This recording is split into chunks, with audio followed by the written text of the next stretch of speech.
Ceci est la deuxième partie de l'histoire des deux amies, Nadège et Clarisse. Clarisse avait été blessée par Jérôme et ses acolytes, mais grâce à l'intervention de son amie Nadège, qui est venue aussitôt avec la police, elle fut sauvée. Donc par la suite.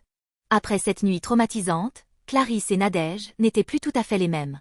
Clarisse était très marquée par l'expérience, et regrettait son acte de trahison envers son amie Nadège qui a failli lui coûter la vie.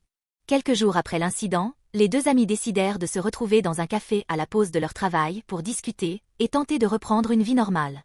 Alors qu'elles étaient assises, sirotant leur café, un homme s'approcha de leur table. À leur grande surprise, c'était Jérôme. Clarisse devint immédiatement pâle, et Nadège sentit son cœur s'accélérer. Jérôme prit place sans y être invité, affichant un sourire qui leur glaça le sang. « Je vois que vous ne m'attendiez pas, » dit-il avec un calme déconcertant. « Je suis ici pour vous dire une chose, sachez que cette histoire est loin d'être finie. Ce qui a été entamé doit s'achever. Sachez que c'est un rituel d'une secte puissante que vous avez interrompu, et cela ne saurait rester ainsi. Il nous faut forcément Clarisse, car le couteau sacré a goûté au sang de Clarisse et on ne peut plus faire marche arrière. Nous devons finir ce que nous avons commencé avec elle, car son sang a déjà coulé. Nous avons 3 jours pour achever ce rituel, sinon ce sont 7 membres éminents de notre organisation qui tomberont, et il est hors de question que cela arrive. » Clarisse, paralysée par la peur, ne pouvait plus bouger ni parler. Nadège, quant à elle, trouva le courage de demander d'une voix tremblante. « Comment as-tu fait pour sortir aussi vite de prison ?» Jérôme la regarda intensément avant de répondre. « Parce que les gens qui sont derrière cette organisation ont les bras longs. La plupart des hauts responsables du pays en sont membres. Et je ne peux pas vous laisser partir. » Nadège, désespérée, tenta une dernière question. N'y a-t-il vraiment rien à faire pour éviter cela? Pour se faire pardonner et passer à autre chose? Jérôme réfléchit un instant avant de répondre. La seule chose que je peux faire, c'est de tout mettre en œuvre pour qu'elle ne meure pas lors du rituel. Ils ont juste besoin d'une quantité suffisante de son sang. Je peux m'en charger sans lui ôter la vie, si elle coopère et me suit. Ce soir, je vous attends chez moi pour qu'on gère cela à l'amiable. Sinon, je serai obligé d'employer les moyens forts. Aussi, mettez-vous une chose dans le crâne, n'essayez même pas de fuir. Cette secte est très puissante. Elle a des membres partout, dans les aéroports, les gares, les grandes entreprises, l'État, etc.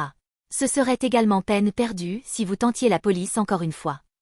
Jérôme se leva alors, laissant les 2 femmes terrifiées. Clarisse restait tétanisée, tandis que Nadège, les larmes aux yeux, essayait de rassembler ses pensées. Une fois Jérôme parti, elles quittèrent le café en silence, chacune plongée dans ses propres tourments. Elles se rendirent ensuite directement chez Nadège, bouleversées et en panique, ne sachant que faire. Après un moment d'hésitation, elles décidèrent de se rendre à la police pour signaler cette nouvelle menace. Mais dès leur arrivée, un malaise s'installa. Les policiers, d'abord attentifs, se refermèrent rapidement. Ils se montrèrent distants, et les 2 femmes purent sentir une réticence palpable. L'un des officiers, après avoir écouté leur récit, se contenta de leur dire d'attendre avant de disparaître dans les bureaux. De longues minutes s'écoulèrent, mais personne ne vint les voir.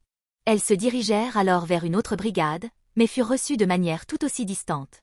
Un lieutenant les écouta d'une oreille distraite, puis leur assura que tout était sous contrôle, sans prendre la moindre note. Chaque interaction leur donnait l'impression d'être évitée, comme si elles portaient une marque invisible qui poussait les policiers à se méfier d'elles. Elles continuèrent leur quête de sécurité en se rendant à la gendarmerie, mais là encore, elles furent confrontées à des regards fuyants et à des réponses vagues. Clarisse, de plus en plus paniquée, ne pouvait plus retenir ses larmes, tandis que Nadège se battait pour ne pas perdre espoir. Elles avaient l'impression d'être piégées dans un cauchemar, où tous les chemins menaient à une impasse. La journée touchait à sa fin, et les 2 amies se retrouvèrent seules, désespérées, face à une menace qui semblait inévitable.